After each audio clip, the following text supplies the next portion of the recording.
What is up, guys? Today I'm going to be showing you how you can set up international shipping on Shopify. Now the first thing you need to do, guys, is to open your own Shopify store, and then you want to click on settings at the very bottom left, and then you want to click on shipping and delivery.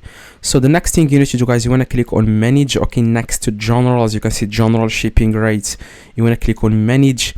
And yeah, that's it. And here you will find the list of your own Shopify products. As you can see, your Shopify products will be here.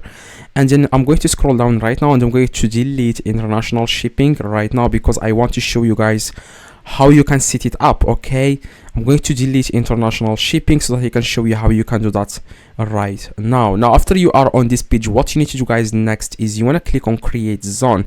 It's like next to shipping zones, you want to click on create zone, and you need to name this zone. It's very important to name it.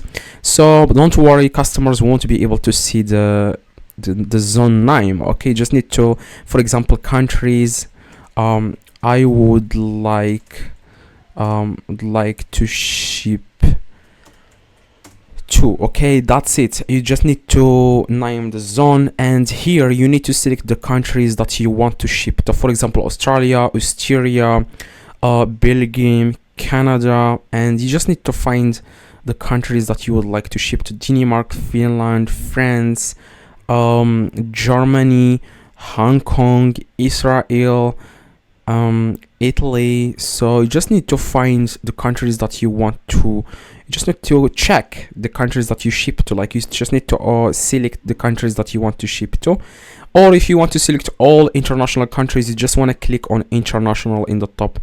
Now you have selected all countries. You want to click on done. Next thing you need to do, guys, which is very important, is to add the shipping price. Okay, if you want to offer free shipping, but you need to click on add rate. As you can see, you need to click on add rate, and here standard. If you want to offer free shipping, you just want to add 0.00. If you want to charge these countries for shipping, you just need to add, like, for example, $20 or whatever. Click done, and that's it. You want to click on save in the top right, and that's exactly what you need, guys, to do. Now you have successfully set international shipping on Shopify. Hopefully this video, guys, helped you. If it does, leave a like and let me know in the comments if you have any questions. I reply to every single comment.